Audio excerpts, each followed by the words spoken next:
Mesdames, Messieurs, bonsoir et bienvenue dans l'actualité de ce 24 janvier. Le maire de Tours, Jean Germain, au cœur d'une polémique. Il est accusé par le premier président de la Cour des comptes d'avoir occupé pendant près de 20 ans un emploi quasi fictif, celui d'inspecteur général de l'éducation nationale. Il aurait touché plusieurs centaines de milliers d'euros pour une activité très faible. Jean Germain aujourd'hui se défend et récuse les accusations d'emploi fictif. À Blois, à Tours, les enseignants ont manifesté ce samedi à l'appel du syndicat SNU-IPP. Ils étaient une petite centaine à Tours, place Jean Jaurès. Le syndicat craint une cinquantaine de suppressions de postes sur les départements d'Indre-et-Loire et du Loir-et-Cher. Les 90 ans du Parti communiste, un forum public était organisé au Vinci à Tours. Pierre Laurent, le secrétaire national du parti, a fait le déplacement. Il est également notre invité ce soir à la fin de ce journal. Où en est la pensée communiste? Quel candidat pour les présidentielles? Nous en parlerons avec lui. Après la présidente du Conseil général d'Indre-et-Loire, Claude Roiron, c'est au tour de Jean Germain, le maire de Tours, d'être épinglé par la Cour des comptes. On lui reproche d'avoir occupé un poste d'inspecteur général de l'éducation nationale pendant près de 20 ans, mais de ne pas y avoir été très productif, malgré un bon salaire, au total plusieurs centaines de milliers d'euros. Il n'est pas le seul. Didier Migaud, le président de la Cour des comptes, parle de dérives institutionnalisées, d'emplois quasi fictifs. Mais aujourd'hui, Jean Germain s'est défendu, ni polémique sur sa nomination, ni polémique sur son travail rendu. Il reste droit dans ses bottes. Julien Gauthier. En seulement 2 jours, l'information qui a filtré sur le site internet du journal en ligne Rue 89 a fait mouche. Plus de 100 000 lectures de l'article et déjà plusieurs centaines de liens sur les réseaux sociaux. Partout sur internet, Jean Germain est associé à un emploi fictif à l'IGEN, l'Inspection générale de l'éducation nationale. Une accusation portée par le président de la Cour des comptes dans un courrier adressé au Premier ministre.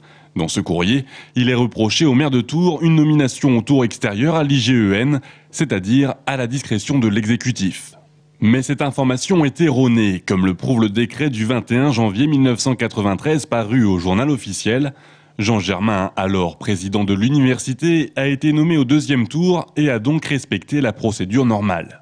Dans un référé au Premier ministre qui s'intéresse au cas des inspecteurs généraux nommés au tour extérieur, quand vous êtes nommé au tour normal que vous retrouvez là-dedans, dans un courrier du président de la Cour des comptes au Premier ministre, qui se retrouve un peu partout, il n'y a rien d'agréable quand même. Si je disais rien, quel homme je serais?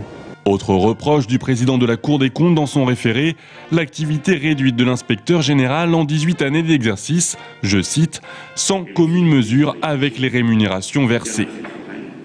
L'estimation des sommes totales des salaires perçus en 18 ans s'élève entre 800 000 et 1 200 000 euros. Je ne vais pas faire pleurer Margot, mais moi 19 ans de maire de Tours, c'est moins de 1 200 euros de retraite. Donc c'est quand même un peu normal qu'on continue à exercer une autre activité. Ou alors, il faut être député maire ou sénateur maire, et c'est pour ça que, pour ne pas avoir d'emmerdement, beaucoup le font. Reste que s'il a été nommé avant d'être élu maire de Tours, très vite, dès 1995, il a cumulé différents mandats. Maire de Tours, président de Tours Plus et vice-président de la région Centre, tout en continuant à percevoir son salaire d'inspecteur général à temps plein.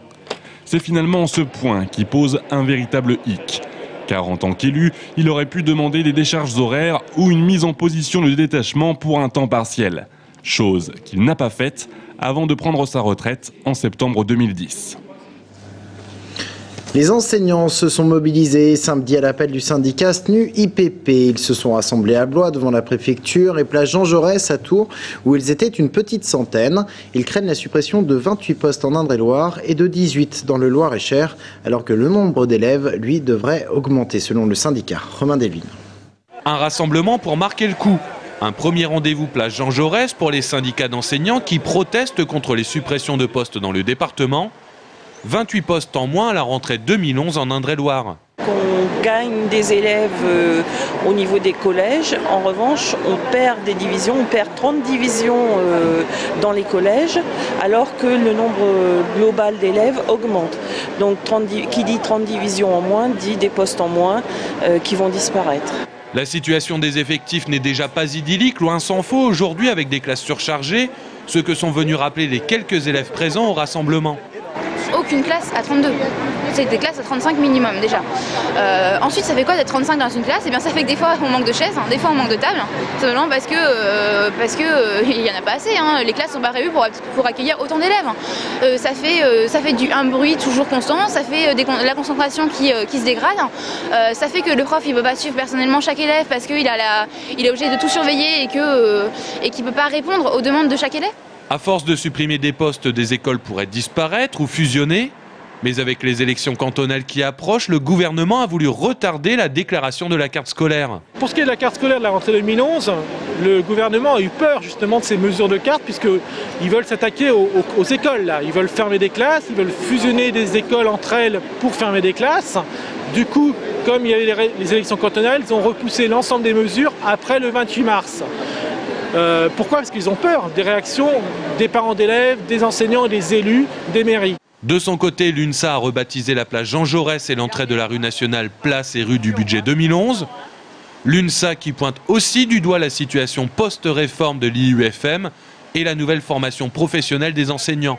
Ce sont des jeunes collègues, alors principalement sur le second degré, des jeunes stagiaires qui ont eu leur concours et qui sont lâchés véritablement dans la fosse avec un service plein, alors que précédemment ils avaient un demi-service avec une formation à l'IUFM. Là, cette année, ils sont à service plein.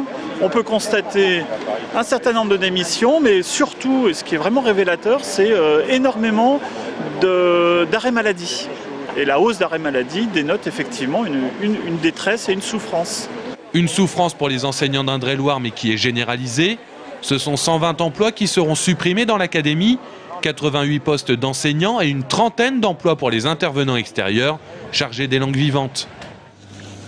En décembre 1921, Tours entrait une nouvelle fois dans l'histoire. Le Parti communiste était créé à la suite d'une scission avec la SFIO. 90 ans plus tard, le parti a voulu marquer le coup en organisant un forum public samedi à Tours au Vinci. Romain Delville. Les 90 ans du Parti communiste au Vinci avaient plus des allures de commémoration que de célébration. En 1920, les communistes prenaient le dessus sur les sociodémocrates au congrès de Tours, d'où la scission. On en est loin aujourd'hui, et 90 ans plus tard, c'est l'avenir du PCF qui préoccupe ses sympathisants. Le PC, je pense qu'il a sa place.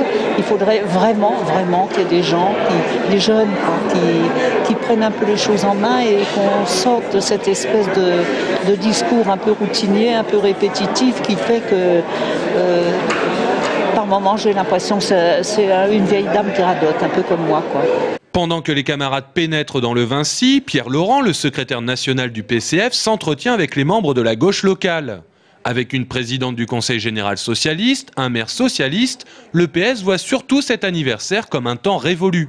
Nous, c'est le souvenir du congrès de Tours, qui n'est pas forcément un très bon souvenir, puisque on peut dire qu'on l'a perdu à l'époque, le courant qui refusait donc les conditions de Lénine et donc qui défendait une conception, on va dire, plus démocratique du socialisme, et donc était en désaccord sur le parti qu'il fallait construire par rapport aux conditions de Lénine, a perdu, mais je pense que par contre la conception léniniste, eh bien c'est l'histoire qui lui a donné tort. Quant aux idées du Parti communiste, les manifestations contre la réforme des retraites ont ragaillardi ses militants qui y voient une nouvelle lutte des classes, entre un prolétariat dans la rue et un patronat qui se félicite de l'allongement des cotisations. On a un contenu de classe qui fait qu'en tant que parti politique, on n'est pas obligé de changer de nom tous les 10 ans ou 20 ans. Et on a contre vents et marées, des fois assez fort, mais on est conscient qu'on est utile pour l'ensemble des gens et surtout pour ceux qui souffrent le plus. Bien malin, celui qui peut prédire l'avenir du PCF pour les 90 prochaines années. En tout cas, ces militants n'ont rien contre un brin de nostalgie culturelle. Pour preuve, le vif succès du hors-série sur Jean Ferrat. Et à suivre à la fin de ce journal, l'interview de Pierre Laurent, le secrétaire national du Parti communiste. Dans les résultats sportifs du week-end, le Tours Volleyball reste en tête de la Liga après avoir remporté son match contre Rennes. C'était samedi soir à la salle Grenon. Victoire en 3-7-0. Le match comptait pour la 15e journée de Liga. En revanche, l'US Tours reste lanterne de la Fédérale 1. Les rugbymen tourangeaux enchaînent les défaites. Il faut dire qu'hier, ils affrontaient Périgueux, le premier du classement. Résultat du match, 41-6. On termine ce journal avec une expo qui s'achève le 31 janvier. Mylène Petit-Prêtre est une illustratrice qui nous plonge dans l'univers des mangas. Elle affectionne notamment les pin-up nippon et c'est à voir au bureau 21 dans le centre-ville de Tours. Olivier Nganga.